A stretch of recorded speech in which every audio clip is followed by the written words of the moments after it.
with me right now are Lief Bamberg and Sid Snyder. Hi, guys. Thanks for coming in. Hi. Hi, good to see you again. Yeah. So thanks so much. Lief is had him on the air via phone while you were down in the Sequoias, I believe, before the holidays. Yeah, that was right before Thanksgiving. Yeah. And Lief is part of the Protect Our Progress Coalition. If you were listening to Carbon Frida before this show, you heard Greg Delgado on, and he's also part of the Protect Our Progress Coalition. Sid is, you've organized a new group called Vocal Seniority. That's correct. Yeah, and I want to hear more about that, but I want to welcome you guys both to the Radical Songbook. And we do want to get into some of the actions that you're going to be doing, that we're going to be talking about, specific actions that are going to be happening. But first, I think it'd be great if we spend a little time. I'd just like to know how you guys, both of you, kind of got into this. And so I'd like to start with you, Sid. What Vocal Seniority, how did that come about? When did it happen? Why? What? Give us some background here. Sure. Well, basically, it is a brand new organization formed just after this last election. And there were a group of old guys that were gathering. Old farts, I call us. Old farts. We definitely wear that moniker proudly. And we had been just in a social gathering meeting for coffee once a week to just talk about random stuff. The election, of course, changed everything, and we decided that we wanted to, for some of us, it was rekindling our old activist passions, and for others, it was continuing with our old activist passions. Most of us cut our teeth on the civil rights and Vietnam, anti-Vietnam War right. Era.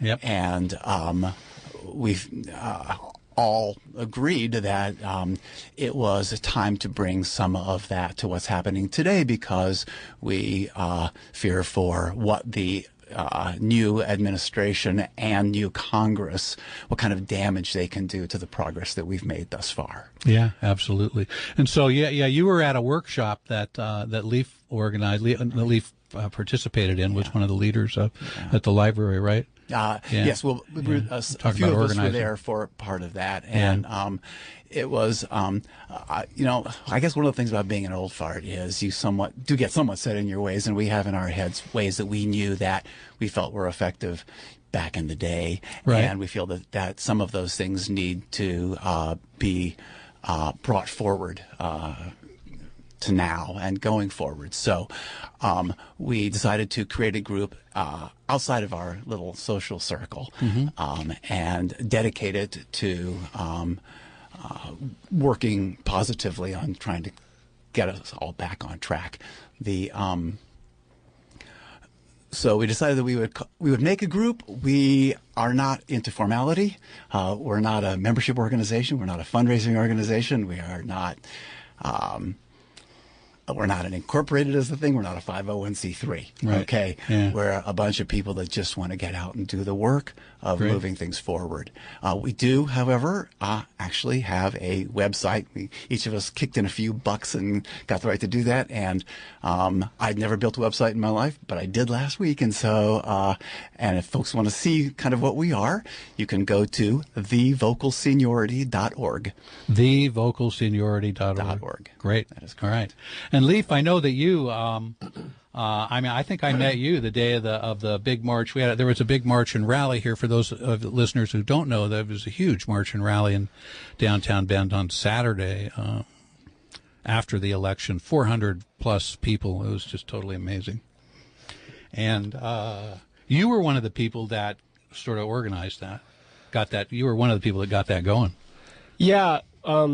There was a few of us organizers that had been brought together by Tom Risley, who was on the show with me last time. Right. It kind of felt like an emergency response to the election that just surprised everyone. Out of that election, or after that protest rather, Protect Our Progress Coalition was formed kind of by a group of people that had decided to take things to the next step after the protest. And you have a background in organizing and in activism? Yeah, I did a little bit of organizing here and there, volunteering really, about when I was 22, 23. After a few years of working in the scientific field, I decided that activism was something that was urgent and important enough to dedicate full time to. Moved to the Pacific Northwest and started on the Beyond Coal campaign. Oh, where were you? That was in Portland. Okay, yeah. So just from there, I'd done a lot of environmental organizing on water quality issues and mostly coal. Moving to Bend, we'd try to kick a few things off, and Protect Our Progress Coalition seems to have been quite successful. Yeah, sometimes it can be hard in any community to sort of kick things off when things are kind of going reasonably okay, shall we say? And it's kind of hard to really get people moving. And this election certainly dramatically altered that. And the fact that we had some 400 people out on that, I mean, that was kind of mind blowing to me. And as somebody that was the second largest. There's one bigger demonstration that I know of here in Bend, was organized by the nurses out at St. Charles when they were battling for a contract back in 2012, and they had a total of probably about 600 people, but it was in shifts. It was never all at one time, because the nurses, they would go back to work and then they'd come out during their breaks and stuff, But that was a monster rally on Sunday, and I really want to give you guys a lot of credit for throwing it together and keeping the peace and all of that, because it wasn't met by, I mean, there were a few people as we were marching through town. I saw a few people that were a little bit ticked off that we were doing it, and you all managed to keep the peace, and it was great. Well, we really have to thank the community of Bend. I was also astonished and very pleased with how many people showed up and how well everybody cooperated. It really shows that Bend is a progressive community, and I think that's something that needs to be known throughout the entire city. There were some counter protesters as well, and we met with them beforehand, and they're very amicable and very gracious, and nobody really wanted conflict, that was regardless of their stance. That was a smart move. Kind of disarmed the situation a little bit. Yeah, well, no, it makes sense. I mean, yeah. And so, yeah, that was great. And hopefully that'll be the case on January 21st. All of that will be replicated on January 21st, when there will be a big march and rally again here in Bend, and the day after the inauguration or coronation or whatever you want to call it in D.C. So, for me, I mean, I've been voting since 1968, and for me, this post-election period, just all of the emotions and feelings that people had, and we've had some bad times. I mean, Nixon and Bush Reagan 1 and Bush 2, and I mean, there've been some times when we're really, it was not pleasant the next morning, But this was for me personally, and I think for a lot of people, it was way different. And why do you think that is? And I mean, I suppose the answer is obvious, but I'd like to hear from you. What is it about this new administration and Congress that has really ramped up that fear? Well, I think one of the key issues is that this country has gone through a progressive shift prior to the Trump election. And, looking at the popular vote results as well as looking at the response, it's clear that this was not an election that reflected what people wanted. We wanted to keep moving forward at a faster pace than we had under Obama. We want to continue our progress, and now we feel like we're going to have to defend it instead. Right. Yeah, it puts us on the defensive. I know my thought about it when I eventually cast my ballot for Hillary Clinton in November was that, I always think in terms of what situation provides you the most breathing room to be able to organize and move forward and not, as you say, be on the defensive, but try to be on the offensive. I didn't have any illusions about Hillary Clinton, but Bernie Sanders. And Bernie's still there, which is really great. How about you, Sid? What do you think are some of the biggest, what are some of the biggest concerns that you have about the administration and Congress? Well, there are so many. I don't even know where to start. It's a wide open question. Right. I'm sorry. But I think one of the big things, and I agree with you, having been through the Nixon election, both Bush elections, the Reagan election, and being stunned that they would actually win. I tried to, after this election, to console my daughter, saying, we've seen this before, but in the end, the sun comes up the next morning, and we move on and we do what we have to do. And Donald Trump will take credit for that, incidentally. Yes, I'm sure he will. And however, I have to agree with you that this one is palpably different. And I think part of the reason is because he has shown that he has no respect for other people, for institutions, for the notion of government being the central organizing way in which people organize their society and choose to live together. And it appears that he's trying to create a plutocracy where we take a corporate attitude and a moneyed attitude towards everything. And it puts so many other populations in our country at really severe risk. It also causes folks who are it allows the alt-right, the racist, the bigots, the misogynists, the ageist, the sexists, all of them to come out and speak out in a way that they feel they've now been legitimized by the results of this election. Right. And so we need to change the narrative. You know, it'll be a couple of years before we can change the government. Okay, we have to start working on that now, but it'll be a couple of years. But in the meantime, what really matters is how are people thinking, how are people behaving, how are people believing, and that's where we have to work. And you know, I just want to bring up as well, there are two existential threats that have been brought up in one generation, and that's nuclear weapons, which was more prominent a few decades ago, and climate change, which, you know, has been coming to the limelight in the last few years. On both of those issues, Trump seems to be a very dangerous person. He's talking very flagrantly about increasing nuclear weapons around the world and ignoring climate change entirely. And I think that gives people a lot of angst. Yeah, it scares me, I have to admit. You know, I mean, if I dwell on it too much, it really kind of freaks me out. But you know, like you, I mean, I've been active, you know, since 67 or so. So I just know that I mean, there's nothing else that you can do but try and resist and fight back and try and get things moving in a forward direction and try and overcome your own fear and you know, and I think you have to allow people to have that fear, but also to figure out a way to turn it around, turn it into something positive. You know, if you're just tuned in, you're listening to the Radical Songbook. I'm your host, Michael Funke. I'm talking to Lief Bamberg from the Protect Our Progress Coalition and Sid Snyder from Vocal Seniority. Both are active in events that'll be coming up, organizing events that'll be coming up in a few weeks, and we'll get to that in just a second here. So, were you both? Can I safely assume you both were supporters of Bernie Sanders during the primary? Absolutely. Yeah. And so our revolution, basically what's come out of his campaign is this idea of an organization called Our Revolution. And again, my experience, we've seen this before. We saw this when Jesse Jackson ran for the presidency and the Rainbow Coalition came out of that. We saw it when Obama was elected the first time and organizing and out of the Obama campaign became this group called Organizing for America. And in both of those cases, they essentially failed. I would argue that the Obama Organizing for America failed because, and I went to some of the early meetings when I realized that basically what they were saying was that they wanted us to basically rubber stamp everything that Barack Obama did, and I couldn't do that. And the Rainbow Coalition, it was really more of some weird internal stuff that was happening. So I have hope that Our Revolution succeeds in moving things forward. Are you all working with them to any degree right now?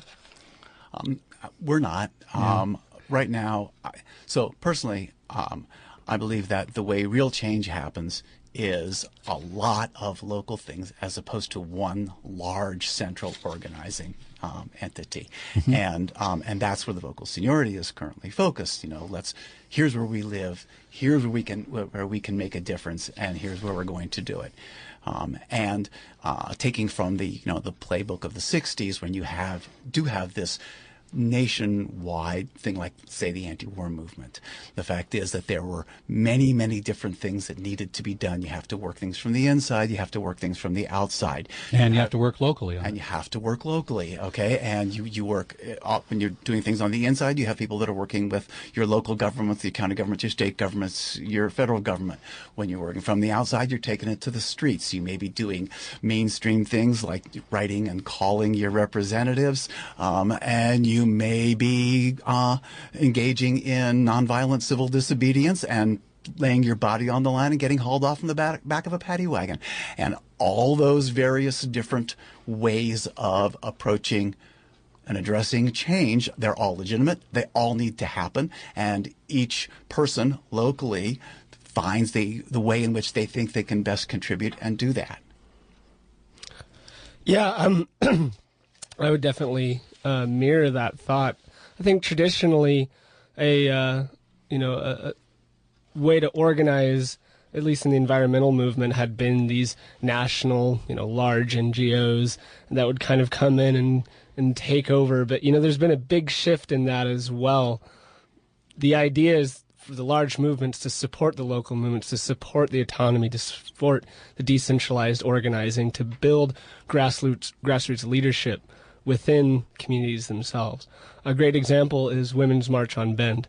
We've recently become, in complete solidarity with that movement. And, I've been working with the state organizers, and their goal is to support us to be as local and autonomous, and how can they build that help. I haven't spoken to anybody with our revolution. I expect it's probably the same ethos, but I can't say that for sure. I don't know. Do you have any experience with that? Well, no. I get the emails. I get the emails from our revolution. You all probably do too. I can't say that I even read them all, because I get a lot of emails from all kinds of organizations. But, I think it's, I think a national organization like that has some value if it stays together, and if it stays true to the principles, and that's where I say what the times in the past I've been really disappointed in what happened to them, where like the Obama for America thing, Obama for America became Organizing for America, and it really was just basically we were told get in line, and that wasn't what I was looking for. There's always a fear of movements and ideas being co-opted, and after this election I have seen so much just camaraderie and working together with different organizations. Nobody's interested in that anymore, and people are interested in working together and being as effective as possible. Yeah, and I think we have an advantage in Bend. I lived and worked in Detroit for a number of years. Actually, it was during the Rainbow Coalition stuff, and I think we have an advantage in a community like Bend. There's less there's less built-in left factionalism. To be honest, you get into a big city, and you got different groups kind of vying for to try and get their agenda out there, and there can be a lot of infighting. I've never really seen much of that, if any of that, really in Bend over the years, and it's really gratifying to know that. And we see it in the labor movement. We've seen it here in the labor movement too. Where unions recognize that they weren't really going to be able to organize workers if they didn't have community involvement, and that's not something that you see in every town where there's communities where there's a stronger union movement. There's often a tendency to say we don't really need the community; we can just do it on our own. So, it is gratifying that we have that kind of camaraderie, as you're saying. I think that the sense of urgency has just made it. We don't have time for this stuff. No, we don't. It's like, like you say, we can possibly, make some changes, electoral changes in 2 years. We'll see what happens with the suppression of the vote between now and then. But in the meantime, we have to fight now and all these ways that we've been talking about. So oh, I'm sorry. Go ahead. I was just going to say, we see what's happening at this moment, and part of that is because, as we've seen throughout history, there was a galvanizing event that got everybody together and decided to work together. Yeah. And the real challenge here is that we don't let that idea and that energy dissipate over time, because that traditionally is what happens. because we're all people. We have lives. We go Right. back to our lives. Right. Okay.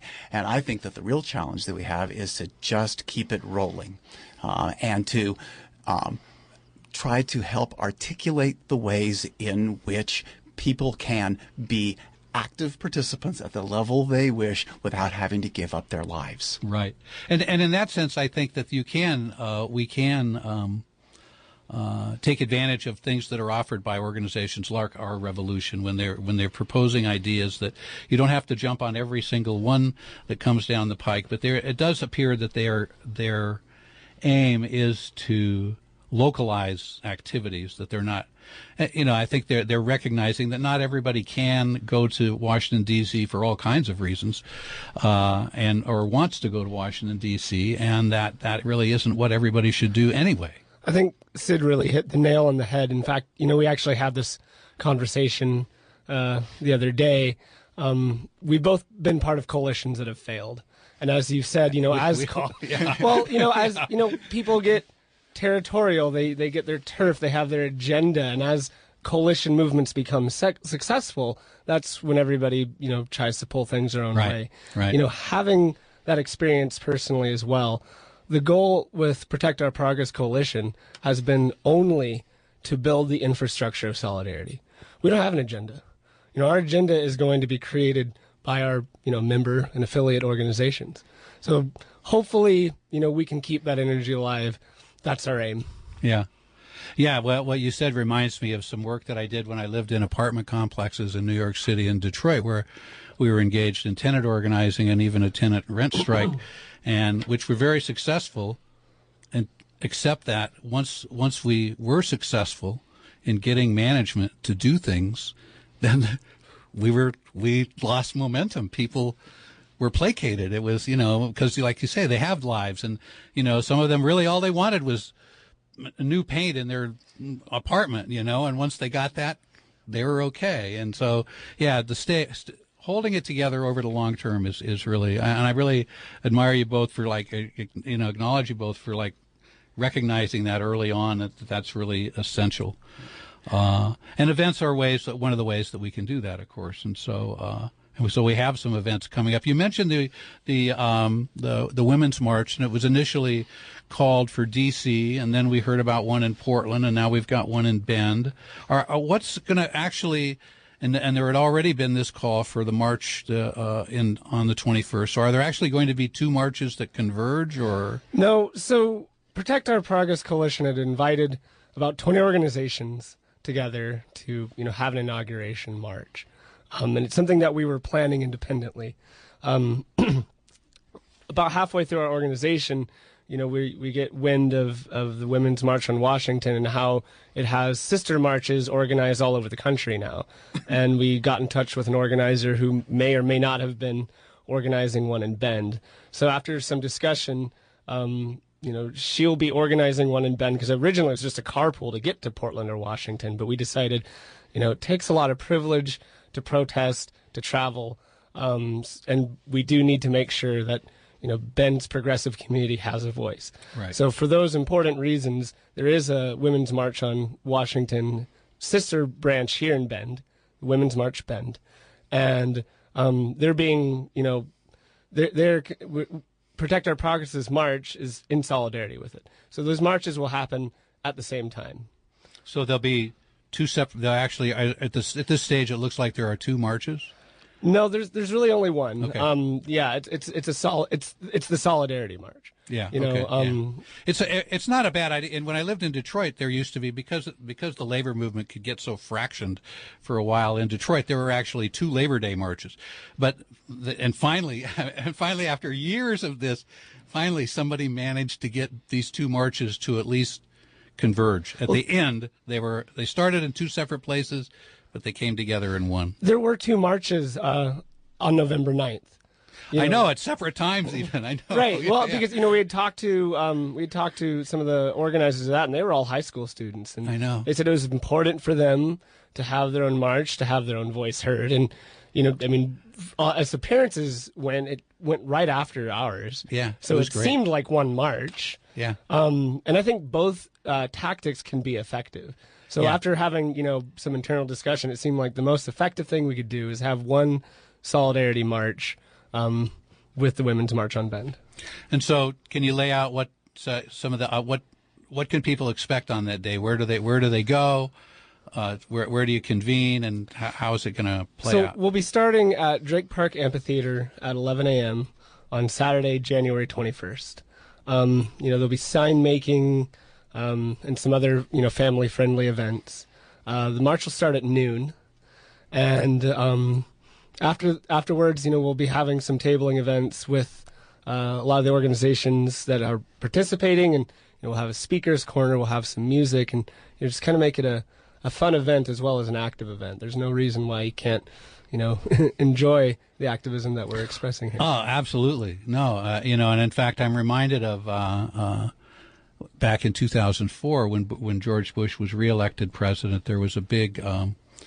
It started out as being called a funeral procession in downtown Bend. A couple hundred people. We had a mock coffin and all these great signs and stuff. It culminated in a rally down in front of where Crow's Feet Commons is now, so it started out as this silent funeral procession through town, but then when it got to the rally, it morphed into a fight back rally, and it was a great and very colorful. I mean, that was what was so cool is the artists in town, and if you could get some artists involved in this, it would be really great.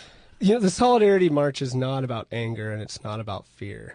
It's about bringing the voices of different frontline and vulnerable communities together to express resistance, to express passion, and there's certainly be a lot of artwork and music there. That's a great way to be expressive. Yeah, resistance and power. There's nothing wrong. Power can be both good and bad. Right. Yeah. I'd also like to point out just logistically that for those maybe who want to come and participate in this and can't make it at 11 just to know where we're going to be, the march will leave from Drake Park. It will be on sidewalks through downtown, but then the march ends at the courtyard by Crow's Feet Commons for the rally and the speakers. So people should know that if they're not going to be able to show up until noon or 1 o'clock, they'll want to come to Crow's Feet Commons. And if you show up at noon, you're a little bit late. You'll hopefully be able to hear us. I think we'll be quite loud. Yeah. I suspect so. Yeah. So is there a and maybe you haven't even attempted to do this, but is there like a 3 or 4 word theme, or that you're? I mean, the theme that kind of exploded out of the Sunday thing was that just kind of I thought was fairly organic, was love trumps hate, and that there was a lot of signs that and I don't know where that came from. I had a Stop Trump, Stop Fascism sign myself, but but to each their own. But do you have like any kind of theme that you'll be asking people to sort of think in terms of? Yeah, the theme is solidarity here. There's a lot of issues on the table. There's a lot of things that Trump has put on the chopping block as far as progressive ideas and things that we've fought for. Women's rights, LGBT rights. There's poverty issues that are on the table, and so our idea is that we're all in this together. We're not going to silo ourselves off anymore to our various causes. We are in solidarity. We need to use that solidarity to bring everybody's voices to the forefront. That's kind of the theme of this rally and march. We'll be right back after this. Got to take a brief break here.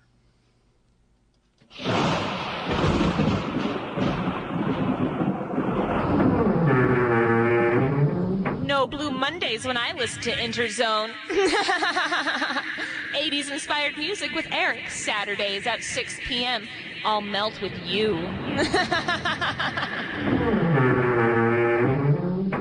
Hello there, fellow travelers. This is Pittsburgh rabble-rouser Ann Feeney, and you're listening to the Radical Songbook on High Desert Community Radio, KPOV 88.9 FM, and streaming on the web at kpov.org.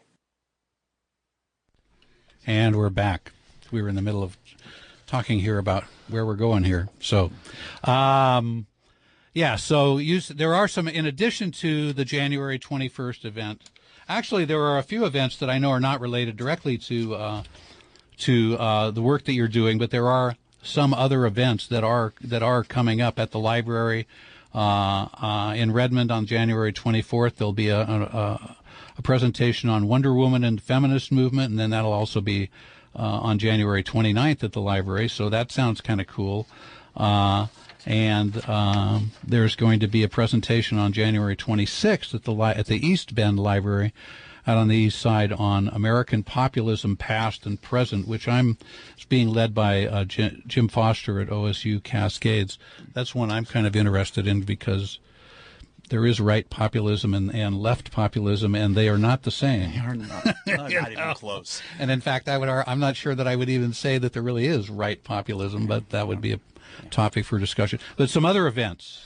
Yeah, so we're doing our second installation in the Organizing 101 workshop series. This one is called Why We Protest.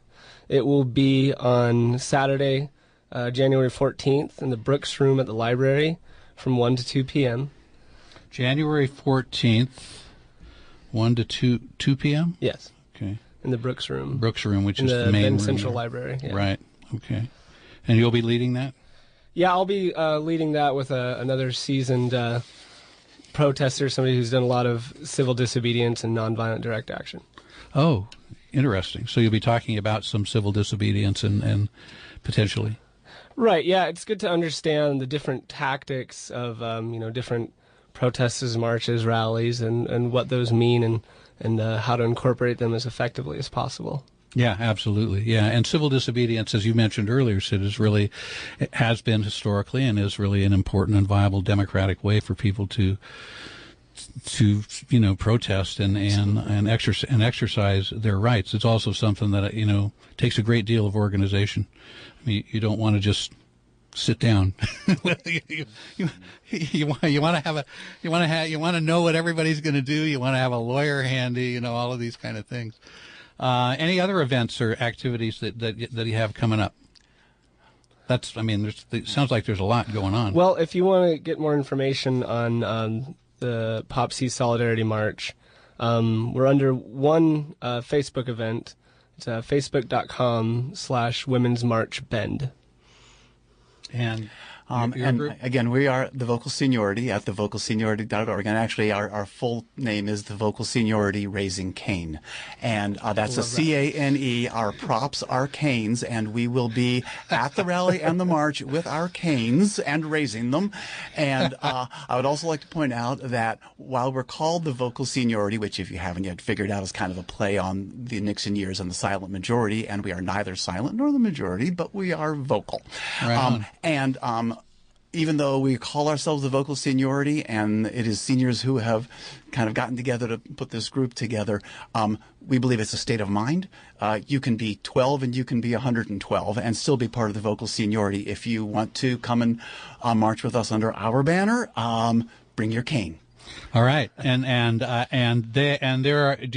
you meet when people can go online to find out when any gatherings? You can are? go on and look. Right now, we get together once a week just to figure out, where we're going. It's sitting in a room with a bunch of old people can be a really fascinating experience. Fortunately, what we have is a lot of experience and a lot of knowledge, and people who've been there before. And right. We would like to keep this going. I guess something we talked about earlier, that about energy dissipating. I think the good news and the bad news simultaneously is this incoming administration and Congress is going to give us plenty of galvanizing events. Yeah. But the potential is, exactly, that there will be no shortage of things that are needed, that we need to be on top of and resisting, and part of my concern about it is just how much the I guess what I would call the mainstream of the Democratic Party is really going to stand up and oppose this and really take this and understand that it really can't be business as usual, that this isn't the same as when Bush took office or Reagan took office, that it's demonstrably different and requires them to have a little bit bigger of more of a backbone. And we need to hold their feet to the fire and be there, both encouraging them, demanding of them, and having their backs when they do it. Right, and that goes all the way down to the city level and anything. I mean, even your best friend on the city council, you sometimes have to light a fire under their feet. And I'm sure people have heard this idea before. This is the time of great urgency. We need all hands on deck. But, it's absolutely true, and it's true as now as much as it's ever been, if not more. The only way we can remain as vigilant and as organized as we can is if everybody gets involved. That's right. Find a way to get involved.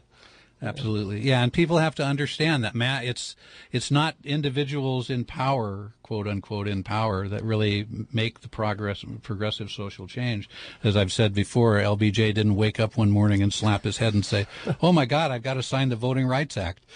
It was because there was a huge mass movement that forced them to do this. Actually, they really didn't want to. They didn't really want to do it. Virtually every bit of progress we've ever had has been done by organizing and activism. And I know politicians always get the credit and they like to prop themselves as moral figures, but Obama originally wanted to approve the Keystone Pipeline. Right. And there's certainly been a lot of issues with the Dakota Access Pipeline as well. I mean, pick an issue from slavery to women's rights to civil rights. We have, it's up to us. We have the power, so let's use it. Yeah. And actually I think that was borne out during the Iraq War and the invasion of Iraq. I mean, those of us who were standing out on that street corner here in Bend and getting yelled at and screamed at and mooned and everything by these people who were really pissed off that we were out there, over time, that changed. Over time, people recognized that, this war is not in our best interest. And, people that stand out there today get a decidedly different reaction, a much more positive one. So, there is hope. So you guys are optimistic despite the... Optimistic might be a stretch. I would say that I am optimistic. You are? Yes, because despite the fact that, we have, any label you want to put on this person, whether he's a fascist or a con man or somebody who's completely incompetent, it's irrelevant, because he's not, he does not have the true power. And furthermore, we're the most democratic we've ever been in the history of our country. I don't see any signs of that stopping, and I don't see Trump as somebody who's going to get in our way of, continuing our progress. So some of the best things that we've ever done have been under our most conservative leadership. Think Nixon and the EPA, So we can hold Trump's feet to the fire, or we could completely bypass his authority. There's plenty of ways to engage in activism. The only thing that we need to do is stave off the pessimism or the cynicism that says that, either what's going to happen won't affect me or what I say won't affect the system. And that's just not true. Very good. Yeah. I am long-term optimistic. I believe there's going to be pain along the way for a lot of people. Growing pain. Yeah.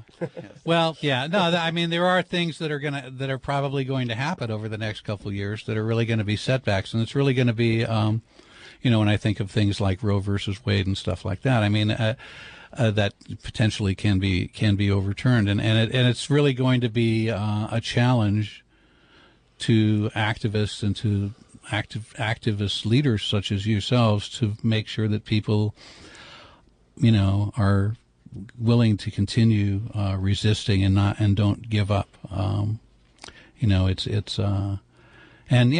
right. I mean, history. That's what history has been, and it is that in our darkest hours, people come together and rise up in really amazing, inspiring, change-making ways, and so it can happen, and we don't have a choice. Absolutely. We really don't have a choice. I can take a page out of the conservative playbook and quote one of our founding fathers, Thomas Jefferson. He said, "When injustice becomes law, resistance becomes duty." Yeah, absolutely. Yeah. All right. Well, thanks to Lief Bamberg and Sid Snyder for coming in today and joining us. Thank you for really, having us. really Thanks for appreciate it. Could each of you just give us the contact information one more time for people that want to, or Facebook and all of that stuff? Yeah, so the Solidarity March is under the Facebook tagline, facebook.com/Women's March Bend. And the Vocal Seniority can be found at thevocalseniority.org. All right. Well, thanks an awful lot, you guys. I really appreciate it. Thank you. And yeah, we'll see you at January 21st, if not, and probably before that, actually. So I got some music to play here. I think it's Billy Bragg. We'll see.